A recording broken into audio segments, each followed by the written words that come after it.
बिस्मिल्लाहिर्रहमानिर्रहीम। अस्सलाम वालेकुम स्टूडेंट्स। आज हम इस चैप्टर को वाइंड अप करने वाले हैं इंशाल्लाह, चैप्टर नंबर 9 को। आज हमारे लास्ट टॉपिक्स हैं that are applications of genetic technologies. Basically हम इसमें रिकॉम्बिनेंट डीएनए टेक्नोलॉजीज़ के बारे में देखेंगे। कुछ technologies that have allowed the scientist to understand life is now being applied to manipulate life. यानी आज अपने फ़ायदे के लिए इंसान ने या साइंटिस्ट ने जो है वो बहुत ज़्यादा तरीक़ों से जेनेटिक मैनिपुलेशंस की हैं और इस तरह से उनको लाइफ को, उनकी मेटाबॉलिक एक्टिविटीज़ को, उसको सारी चीज़ों को समझने का मौका मिल गया है। Most scientists and many layered persons would agree that these technologies have great potential for improving the quality of life on Earth. For example, scientists can now assay individuals for some genetic abnormalities before birth, detect some abnormalities hidden in the genome of the prospective parents, control fertilization and manipulate the DNA. यानी आज इस हद तक possibilities हो चुकी हैं कि पैदाइश से पहले ही जेनेटिक एबनॉर्मेलिटीज़ का पता चल जाता है। जो प्रोस्पेक्टिव यानी इन फ्यूचर जो पेरेंट्स बनने वाले लोग हैं उनमें पहले ही जो हिडन एबनॉर्मेलिटीज़ हैं उनका पता चला लिया जाता है। फर्टिलाइजेशन के टाइम के ऊपर जो है वो उसको कंट्रोल करके उसमें डीएनए की जो है वो रिकॉम्बिनेंट टेक्नोलॉजीज़ यूज़ करके इम्पेयर्ड डीएनए यानी जो ख़राब वाला डीएनए है उसको रिप्लेस कर दिया जाता है हेल्दी जीन्स के साथ। However numerous ethical considerations accompany the use of these technologies। अब उसमें बीच में थोड़ी सी जो ड्रॉबैक्स हैं इस टेक्नोलॉजी के हवाले से वो एथिकल इश्यूज़ हैं। यानी कोई मज़हब इस चीज़ की इजाज़त दे सकता है यानी कि ह्यूमन के अंदर रिकॉम्बिनेशन डीएनए के हवाले से की जाए या ना की जाए।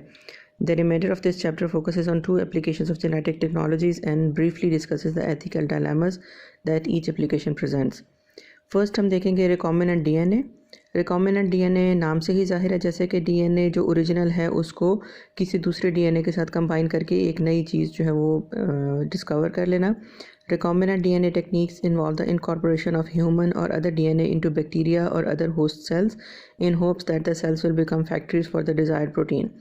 यानी आप इस तरह से समझें कि अगर एक इंसान के अंदर कोई एक डेफिशिएंसी है, कोई ख़ास प्रोटीन वो पैदा नहीं कर सकता, तो उसमें सिंपली ये है कि किसी हेल्दी पर्सन के अंदर से जीन्स लेकर उसको बैक्टीरिया के अंदर, बैक्टीरिया को क्योंकि हम एज अ वेक्टर ले लेते हैं, उसके अंदर क्योंकि प्लाज्मिड्स होते हैं, प्लाज्मिड एक ऐसा एक्स्ट्रा न्यूक्लियर डीएनए है जो कि सेल्फ मल्टीप्लाइंग है, तो बैक्टीरिया को हम एज अ वेक्टर यूज़ कर लेते हैं। बैक्टीरिया के अंदर उसकी कॉपीज़ बनाने के लिए हम हेल्दी जीन्स को उसके अंदर इनकॉर्पोरेट कर देते हैं।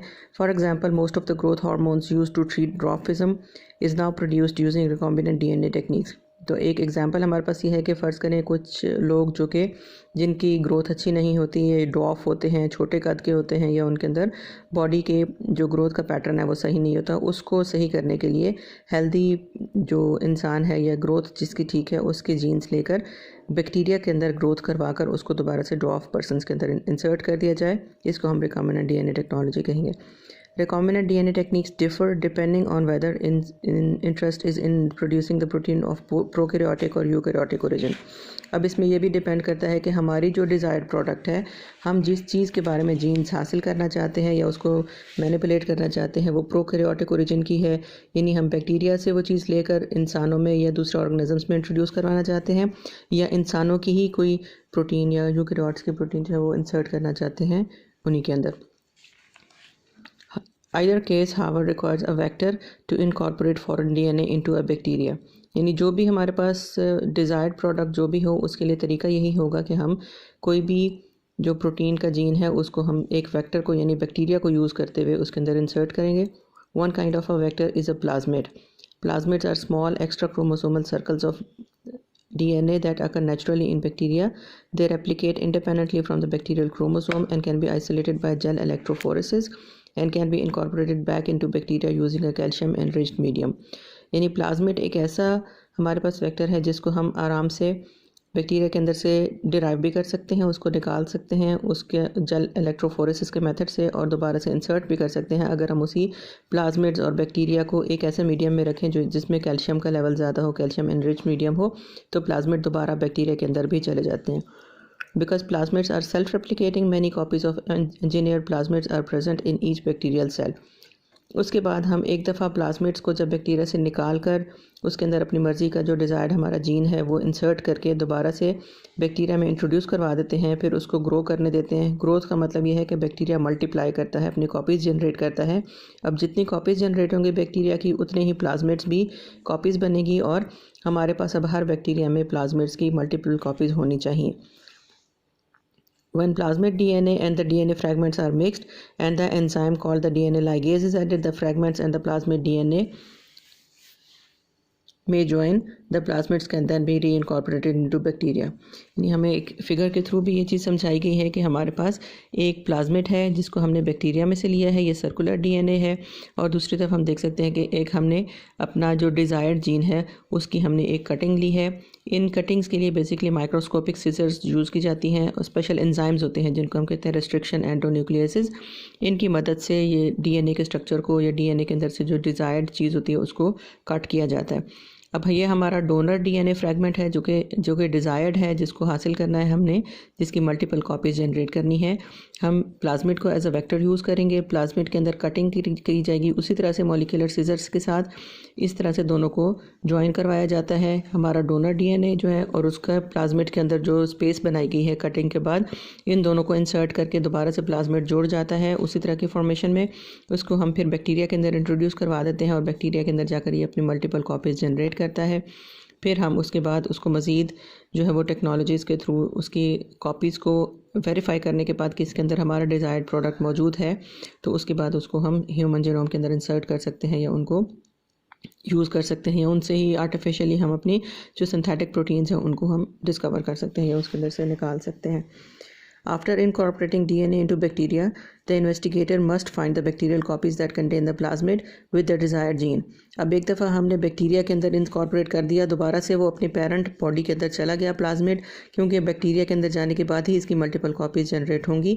तो जब बैक्टीरिया में हम इसको इंसर्ट कर देते हैं कल्चर मीडियम में रखकर, ये अपनी मल्टीपल कॉपीज़ बनाता है। अब हमें ये देखना है कि वाकई ही बैक्टीरिया के अंदर हमारी डिज़ायर्ड प्रोडक्ट वाले जीन और उसकी मल्टीपल कॉपीज़ प्लाज्मिड्स की मौजूद हैं या नहीं हैं।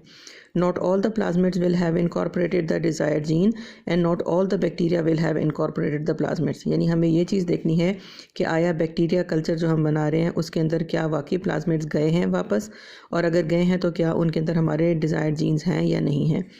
If the plasmid has genes that convey resistance to an antibiotic, cultural bacteria on the medium containing the antibiotic will select for the bacteria containing the plasmids। एक check करने के लिए एक जैसे तरीका है कि हम फ़र्ज़ करें किसी एंटीबायोटिक के ख़िलाफ़ रेजिस्टेंस के लिए हम डिज़ायर्ड जीन हासिल करना चाहते हैं। अगर हम चेक करना चाह रहे हैं कि हमारा प्लाज्मिड जो है वो बैक्टीरिया के अंदर जा चुका है, तो सिंपली हम उस बैक्टीरिया को अपनी एंटीबायोटिक वाले मीडियम में रखेंगे जिसके अगेंस्ट हम उसको तैयार कर रहे हैं। अगर एंटीबायोटिक उसके ऊपर असर कर जाती है, इट मीन्स कि हमारे डिज़ायर्ड प्लाज्मिड्स उसके अंदर चले गए हैं। Out of those bacteria that survive, अब उसमें ज़ाहिरी बात है कि हमने उसको एंटीबायोटिक के मीडियम में रखा है, अब उसमें कुछ ही सर्वाइव कर पाएंगे, उसके नतीजे में उसको हम लेकर फिर मज़ीद कल्चर्स के लिए आगे ग्रो करवाएंगे। One technique for isolating this bacteria involves isolating messenger RNA from the cell culture, actively synthesizing the desired protein and incorporating the radioactive label into the messenger RNA। फिर उसमें तरीका क्या है कि हाँ, अगर हम उसको ट्रेस करना चाहते हैं, ट्रेसिंग के लिए हम सिंपली क्या करेंगे कि उसके जो प्लाज्मिड से मैसेंजर RNA बन रहा है, मैसेंजर RNA को लेकर उसके साथ हम कुछ ना कुछ रेडियो एक्टिव लेबल लगा देंगे, यानी ताकि जब भी हम एक इलेक्ट्रोफोरेसिस का मेथड इख्तियार करें या जब भी हम ग्राफ बनाएं तो हमें अपीयर हो जाए, उसका पता चल जाए कि कहाँ कहाँ इसकी कॉपीज़ जा रही हैं और क्या क्या उसके रिजल्ट्स आ रहे हैं। The messenger RNA has a base sequence complementary to the desired gene and hybridization or bonding between the messenger RNA and DNA can be induced। उसके बाद हम लिटरली भी ऐसा कर सकते हैं कि हम मैसेंजर RNA और DNA को आपस में ही उनकी हिब्रिडाइजेशन इंड्यूस करवा दें, यानी हम कॉम्प्लीमेंट्री DNA तैयार करवाना चाहते हैं तो एक DNA का स्ट्रैंड और एक मैसेंजर RNA का स्ट्रैंड उसको आर्टिफिशियली हम इंड्यूस कर सकते हैं कि वो हिब्रिड बन जाएँ और आपस में बॉन्डिंग कर लें। This procedure is done by transferring the bacteria colonies to special filter paper, treating the filter paper with alkali to separate the DNA strand and flooding the filter paper with labeled messenger RNA। इसके लिए हम simply ये करेंगे कि filter papers के ऊपर हम अपने कल्चर्स लेंगे, उसमें हम एक डीएनए का मॉलिक्यूल जो कि डबल हेलिकल था उसको रखेंगे, उसके बाद उसको हम वॉश करेंगे एल्कली की मदद से और साथ में ही मैसेंजर आरएनए के मॉलिक्यूल्स भी डाल देंगे। अब डीएनए जो है वो अनवाइंड हो जाएगा, उसके जो डबल हेलिकल स्ट्रक्चर है वो सिंगल स्ट्रैंड में कन्वर्ट हो जाएगा। उसके बाद सिंगल स्ट्रैंड जो है वो एक मैसेंजर आरएनए को साथ लेकर हाइब्रिड बना सकता है। The filter paper is then placed on the photographic film and the hybrid DNA messenger RNA exposes the film, identifying the label bacterial colony containing the desired gene। अब जहाँ जहाँ वो मैसेंजर आरएनए डीएनए के साथ combine करके hybrid बन के जाएगा वहाँ वहाँ हम उसको फोटोग्राफिक फिल्म्स के थ्रू ट्रेस कर सकते हैं क्योंकि उसके ऊपर रेडियो एक्टिव लेबल लगा हुआ है। Bacteria from that colony can be cultured and their protein products can be recovered. इसके फिर रिजल्ट्स में हमें वो सारी चीज़ ज़ाहिर है मैसेंजर आरएनए जहाँ भी आगे जाकर ट्रांसलेशन करेगा तो हमें डिज़ायर्ड प्रोडक्ट्स जो है वो अचीव हो जाएंगी। Techniques for incorporating eukaryotic DNA into plasmids are slightly different. अब हमारे पास ये पिछला वाला जो तरीका था वो तो सिंपली प्रोकैरियोट्स को इन्वॉल्व करके था, यानी प्रोकैरियोटिक डिज़ायर्ड जो हमारी चीज़ है वो हम यूज़ कर रहे थे। अगर हम यूकैरियोटिक डीएनए को यूज़ करना चाहते हैं तो उसके लिए हमें थोड़ा सा डिफरेंट होना पड़ेगा क्योंकि डीएनए की बजाय हम इसमें मैसेंजर आरएनए का यूज़ करेंगे। Techniques for incorporating eukaryotic DNA into plasmids are slightly different. They begin by isolating messenger RNA rather than DNA because messenger RNA from the cell undergoing protein synthesis will not have intron basis sequence। तो हमारी basically वजह क्या होती है कि DNA की बजाय हम मैसेंजर आरएनए यूज़ करें, उसमें वजह सिर्फ यही है कि मैसेंजर आरएनए एक ऐसी तैयारशुदा चीज़ है जिसके अंदर से इंट्रॉन सीक्वेंस यानी जो इंटरप्शन वाले फालतू सीक्वेंसेस होते हैं बेस उनको कट कर लिया जाता है और मैसेंजर आरएनए हमारे पास टोटली डिज़ायर्ड जीन के ऊपर या डिज़ायर्ड कोड्स के ऊपर मुश्तमिल एक सीक्वेंस हो सकता है। An enzyme called the reverse transcriptase produces DNA from the messenger RNA। अब इस मैसेंजर आरएनए को हम रिवर्स प्रोसेस में से गुजार कर उससे डीएनए बना सकते हैं। वैसे तो डीएनए से आरएनए और आरएनए से प्रोटीन्स बनती हैं, लेकिन हम इस प्रोसेस को रिवर्स भी कर सकते हैं और उसके लिए हमें चाहिए क्या है, सिर्फ रिवर्स ट्रांसक्रिप्टेज एंजाइम्स चाहिए। इस जब एंजाइम्स के साथ रिएक्ट करवाते हैं तो मैसेंजर आरएनए से दोबारा डीएनए की कॉन्स्टिट्यूशन हो जाती है। This DNA called the complementary DNA or cDNA can be incorporated into plasmids and into bacteria in the usual fashion. Culturing these bacteria can result in large quantities of proteins at relatively low cost। अब इस सिलसिले में एक controversy ये बताई गई है, इस सिलसिले में सारा जो हमने जेनेटिक रिकॉम्बिनेशन पढ़ी है। These technologies can provide supplies of valuable proteins and useful bacteria। Concerns regarding the application of these technologies, however, center around the recombinant organisms that eventually need to be tested outside the laboratory।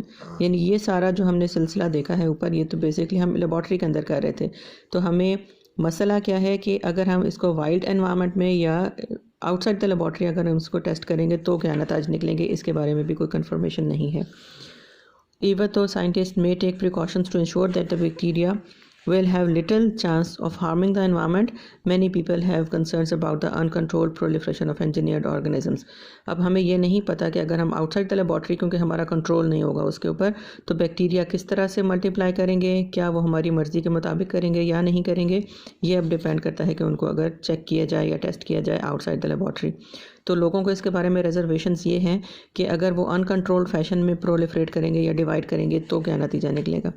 Thus, even though guidelines for laboratory applications have been relaxed, guidelines for field tests are stringent। यानी हमारे पास laboratory में तो हम ये सारा कुछ कर लेते हैं क्योंकि हमारा कंट्रोल है, लेकिन हम फील्ड टेस्ट के बारे में अभी बहुत महदूद हैं या उसके बारे में हम रिस्क नहीं लेना चाहते।